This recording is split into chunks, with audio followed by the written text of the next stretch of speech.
Good evening and welcome to our Midweek Faith Lift. I'm Shannon Brun and I'm joined here with Reverend Doug Werth from Unity of Chattanooga. How are you, Reverend Doug? I'm good. You're doing pretty good? Oh, yeah. How was your week? Well, it was kind of tough building a flower box. Oh, really? Oh, right. We did actually, we did Yeah. that on Saturday. Yeah. And then Sunday I mowed my mother-in-law's lawn, which is always it's difficult. It's a difficult lawn. So You did that on Sunday? Yeah. Well, after the sermon? Yeah. We Wow. drove up, and Wow. that way we can come back on Monday. Wow. For all you that don't know, Reverend Doug came to my house and helped me build you and your son-in-law helped build Right. a 50-foot By 4 foot. by roughly. 4-foot flower planter for my backyard for me Yeah. to start to garden. So I really appreciate the help. Thank Yeah. you so much. And that's great too that you're doing that. You know, I mean, growing your own vegetables, and probably some flowers and things too. But that's great. It's kind of given me the idea that maybe something I want to do. Yeah. And So that's a good thing. and if you need help, please call on me. Absolutely. You know, that's one of the things I like about our church. You know, we look out for each other. That's right. Yeah. That's right. Yeah. Yeah. Well, So- I think that's what it's about. It's about community, you know, and helping one another and that sort of thing. So, yeah, good. And so Saturday you were here. We were here. We started at 7 a.m. Right. and we didn't finish until about maybe 1:30. Yeah, it was about 2:00. Okay. Yeah. Okay. And it was in the 90s, so you know. Doug got it all. He got it all down. It was 90. It was 2:00. We didn't finish till 2. Well, you notice these things. You know, it's the details. Right. You know, Yeah. that sort of thing. Yeah. So. Yeah. And afterwards, I'm sure you went home. And did you chill out for the rest of the day, or did you get Absolutely. good? Yeah. Good. Yeah. And then Sunday we had the church service. Yeah. And so Father's Day. Wow. And you had to get back up again and come to church and preach a sermon, and then go to your mother-in-law's to do lawn work. Right. Man, you are a strong man. Well, I slept most of them Monday. So, yeah. So, anyways, yeah. But we good. do what we got to do to take care of ourselves. That's right. Yeah. You know, and the idea, obviously, with doing my mother-in-law's lawn is that allows Penny and her mom to get together, you know, regularly, that sort of thing, and that's and I like to see her too. You know, she's a wonderful lady. Yeah, so, she sure is. I've met her several times. Yeah. But it's great that you are staying active as an older man. You know, no, I seriously, resemble I that mean, remark. Yeah. Yeah. Well, you know, I tell you, if you don't, then you just fade away. You know, so you've got to stay active.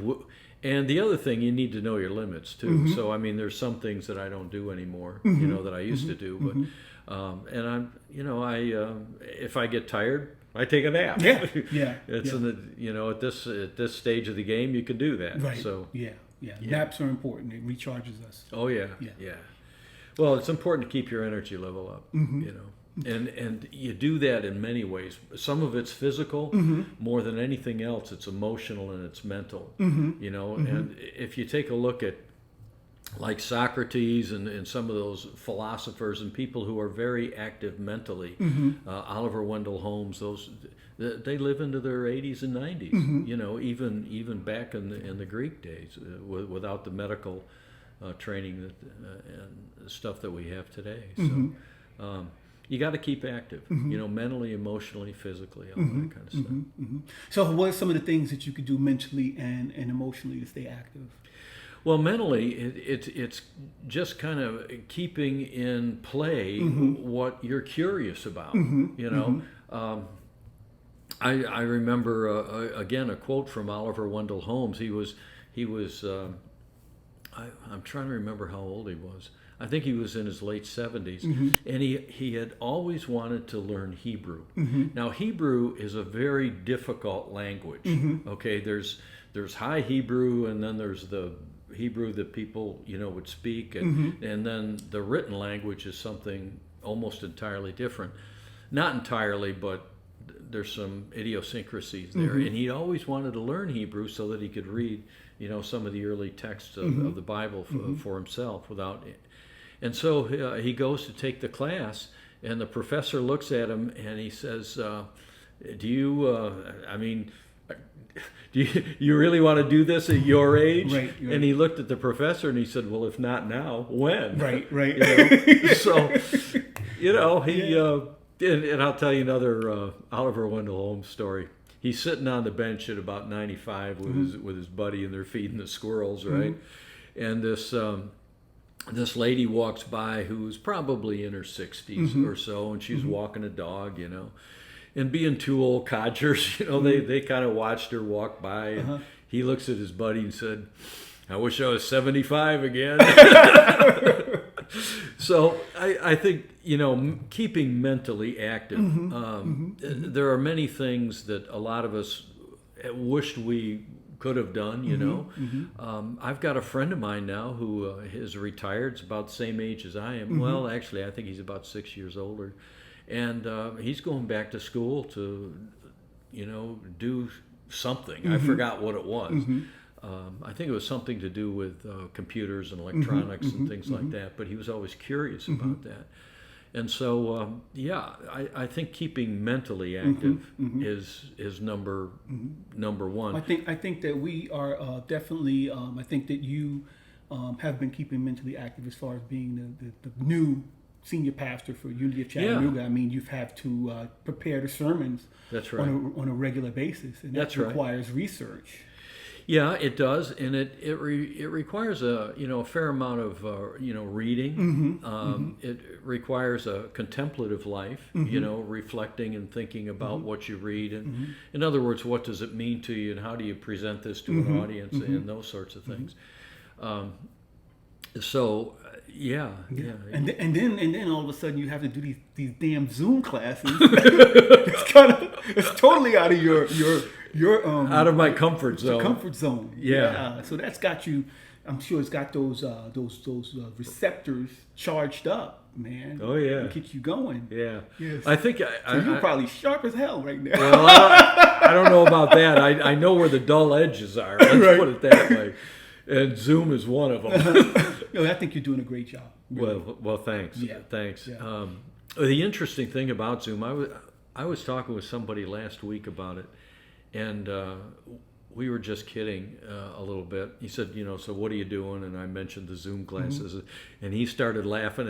And his wife apparently does Zoom classes at home. Okay. And she's working at home, and then doing Zoom classes on Friday.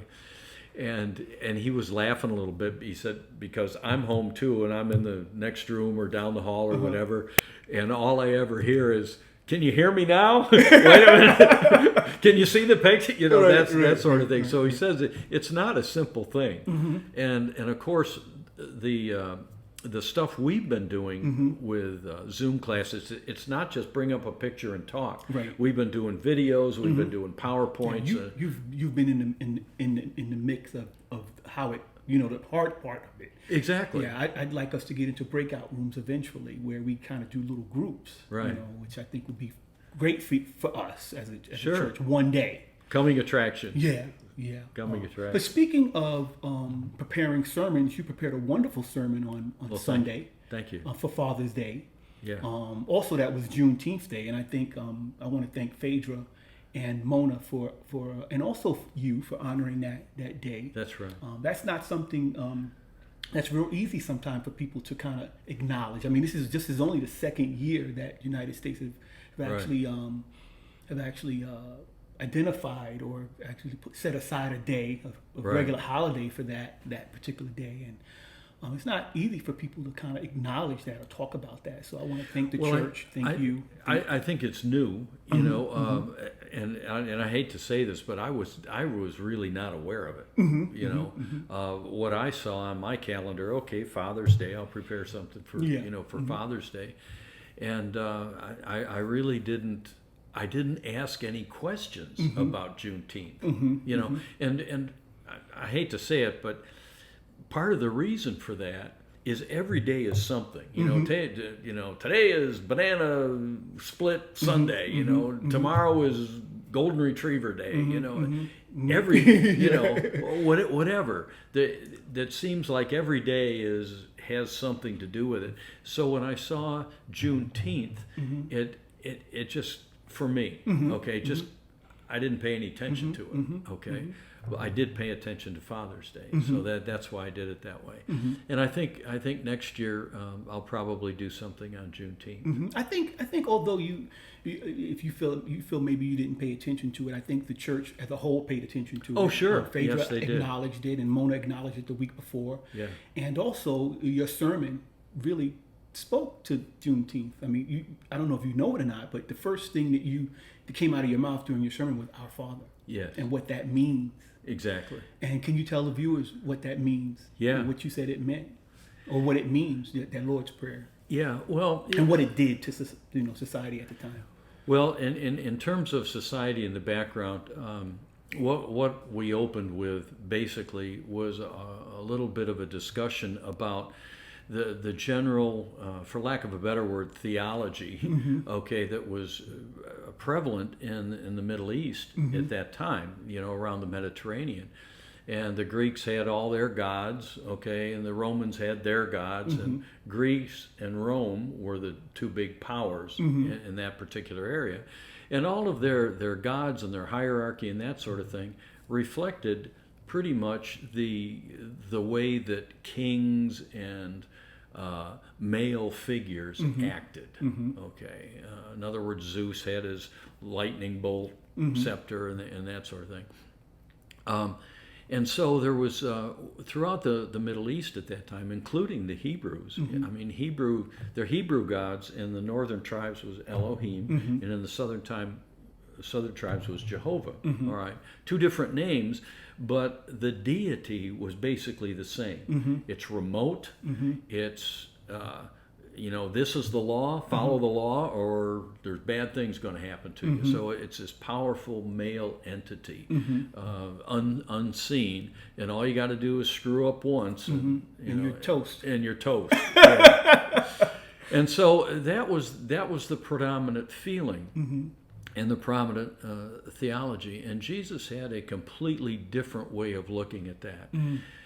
As we know, he felt that God was within. And so when he started the Sermon on the Mount, it's in chapter 6 of Matthew, just after his wilderness experience. And so he's talking to his disciples, he's talking to a large gathered crowd, and one of the things that he says, well, how do you pray? And he said, go into your closet and shut the door and pray to your Father who's in secret. And your Father who sees in secret will reward you openly. And then he proceeds with a Lord prayer. And he said, when you pray, pray like this. He doesn't say, pray this prayer, okay, which is the common thing today. But he says, pray like this. And as you look at the prayer, it's it's very simple. It's only a few lines. And as you study that prayer, what you will see is various categories in how to approach those things from a prayerful perspective. And he opened it with Our Father. Those two words created a firestorm of controversy. And the reason for it, the word our, O-U-R, means inclusive. And back in those days, the Hebrews were a very exclusive people, all right? They thought they were better than everybody else. And they wanted to keep it that way, all right? So when you said our, that would include, the Greeks, the Romans, slaves. So all of a sudden those class barriers break down. It breaks down between nationalities, and being inclusive like that also breaks down maybe any sexual barriers that might have been there. Even over the further east you go and you get into India and over into parts of Persia and those areas, they had a caste system, a hierarchy. And when Jesus said, our, all of that stuff breaks down. And so if you're a priest, if you're a Sadducee, if you're a Pharisee in the Hebrew culture, you're going to say, I ain't buying that. All right, why? Because you lose your job. Right. Okay, Of if course. people believe that. Yeah. And then when he said Father, the Middle Eastern family back in those days, the father was very, I want to use the word paternalistic, but I don't mean it in a heavy way. I mean he was typically characterized as a very loving, very devoted father, to his children, that sort of thing. And so when he said our Father, Jesus used the word Abba, which means daddy, which brings in all these more of a loving type It's feeling. kind of a humanizing. Yeah, absolutely. As opposed to the deity that was considered harsh, remote, judgmental, all that kind of stuff.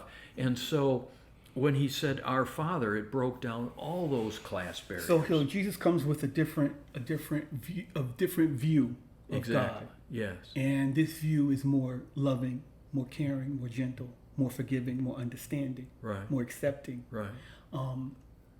And so Christianity and I guess Judaism is established at that time. Is that true? Like, it separates? Is the New Testament, the Old Testament, and all of that? Well, Jesus was Jewish, okay, and so what he used a lot of the stuff in the Old Testament, and referenced that material in his ministry, and it wasn't until about 88 A.D. that the Jewish and Christian groups split. So we say he used that information from the Old Testament in his ministry.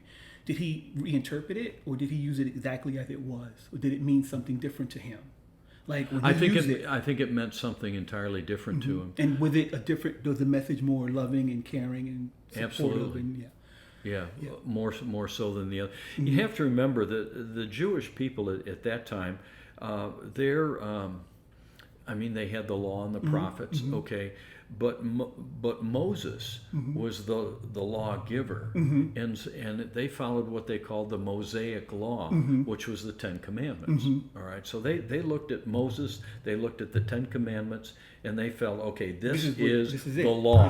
This is what you got to do. Yeah. And you need to follow the law. It was an external thing. Follow these laws.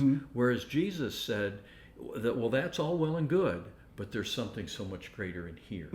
Okay, and that's where you make the connection. So what Jesus was doing was taking the next step, and that was pretty much on him. It seems to me as if like Christianity today has gone back to what Judaism was back then. Well, not what Judaism was back then, because it sounds like I don't know, and you got to correct me with this stuff that I'm saying.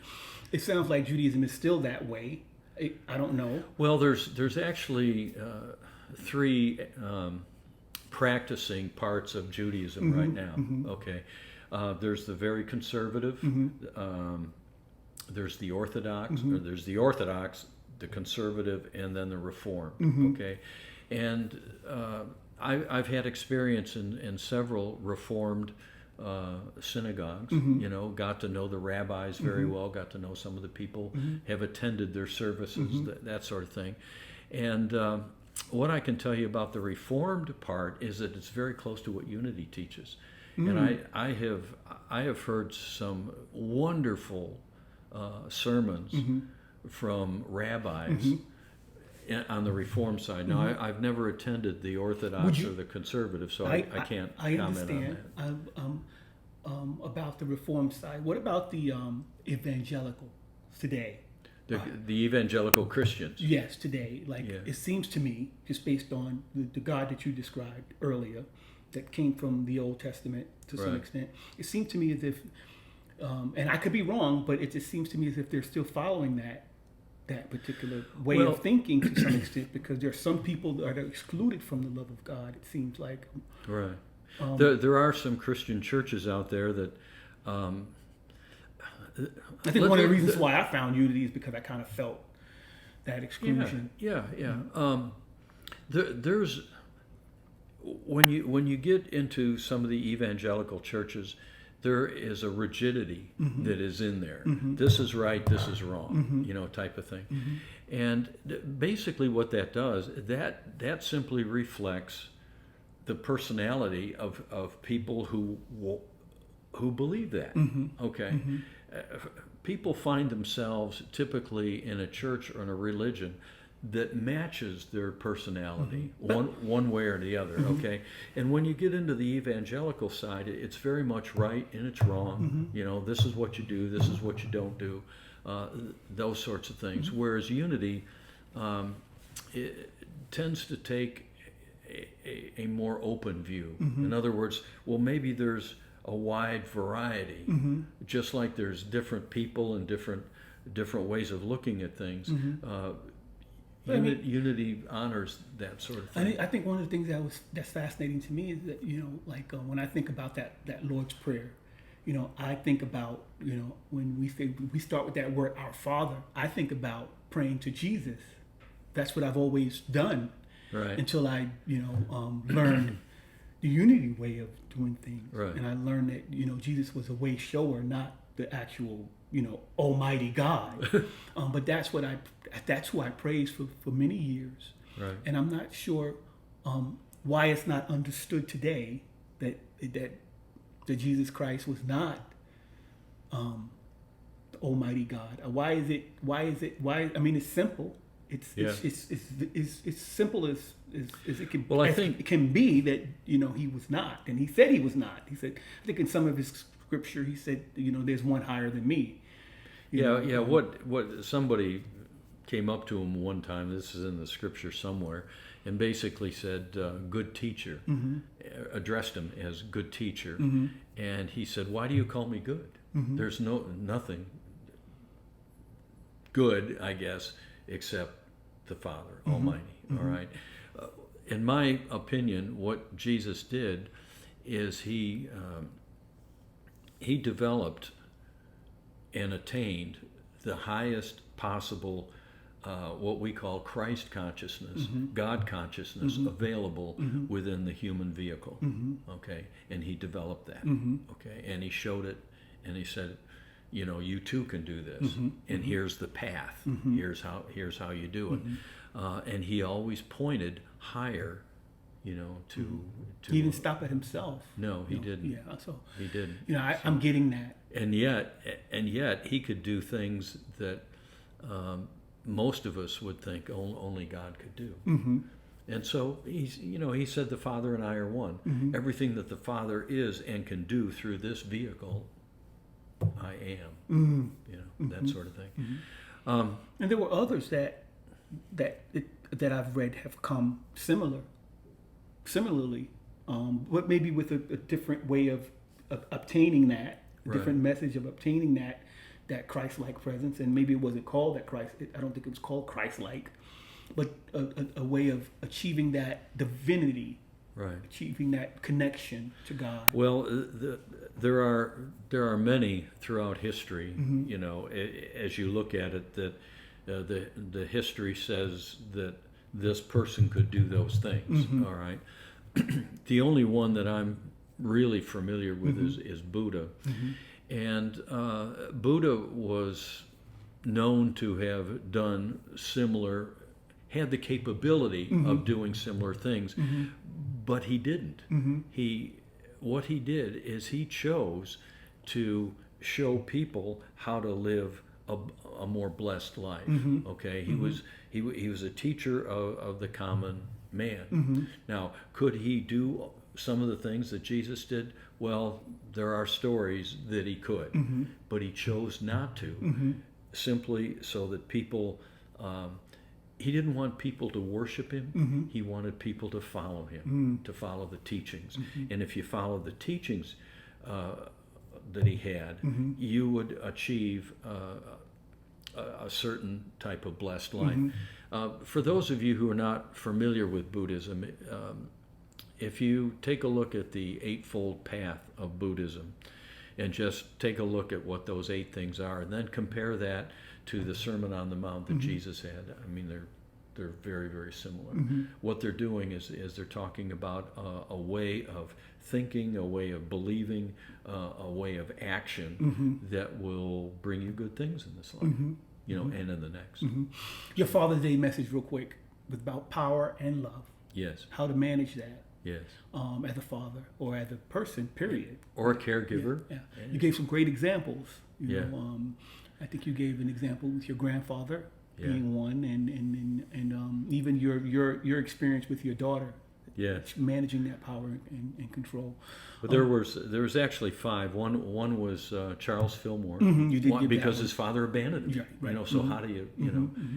And what I was pointing to with that, and also with Wayne Dyer, is the fathers within.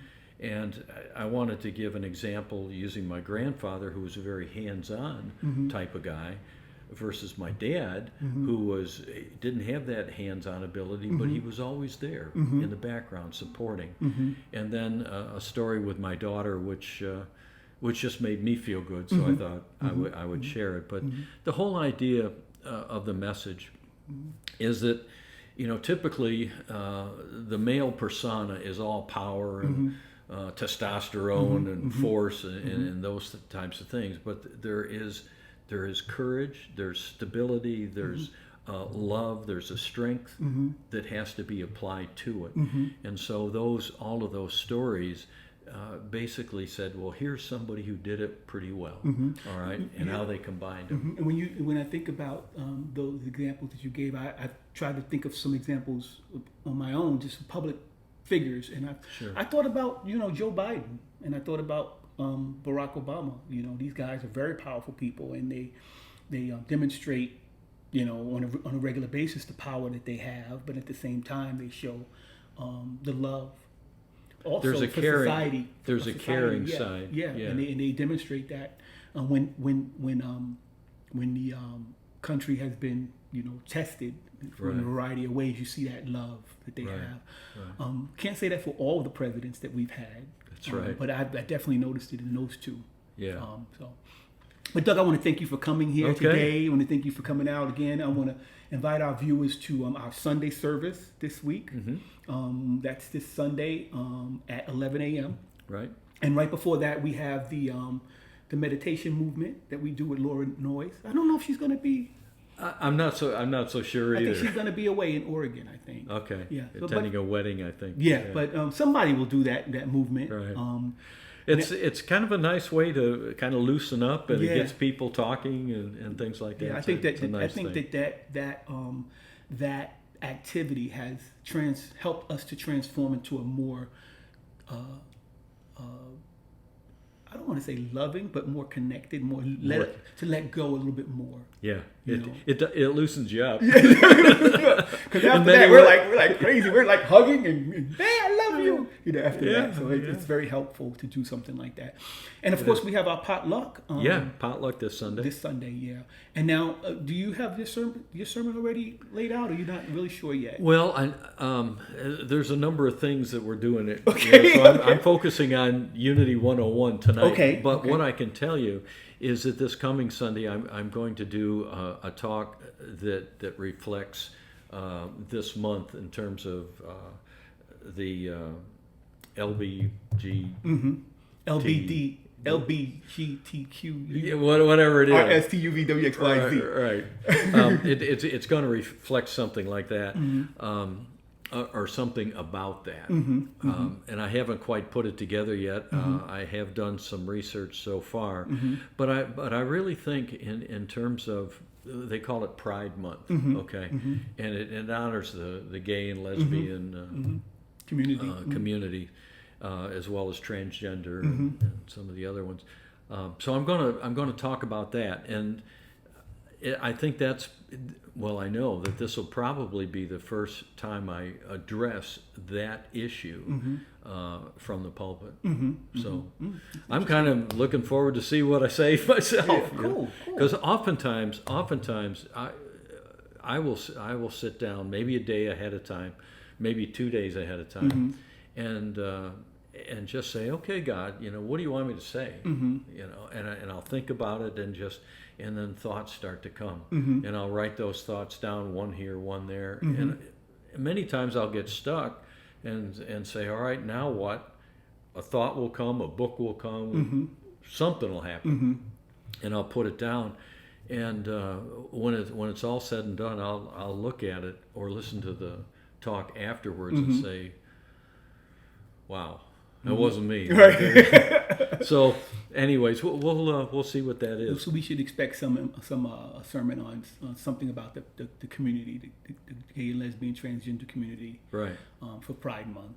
Right. But also we have like you mentioned tonight we have Unity 101. Right. Can you tell our viewers a little bit about that? Yeah, tonight we're going to talk about prayer. Unity's approach to it. It's called affirmative prayer. And I probably won't give a lot of examples, but tonight it's a lot about how-tos, you know. So what is prayer?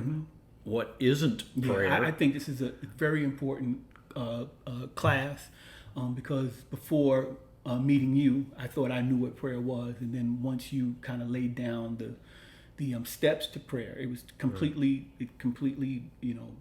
Holy cow! Yeah, and so I have a new perspective on it, and also I see a change in my life as a result of me doing it the way that you've taught me and other people how to do it. So, so I mean, if you're new, if you've been watching us and you want to learn a different way to pray, I invite you to come out and join us. And we'll send the interesting thing about prayer, just so that our viewers know. In the Lord's Prayer, when Jesus said, "Pray like this," there is a pattern to that, and there is an approach in that prayer. He was talking about the pattern. He wasn't talking about saying that prayer.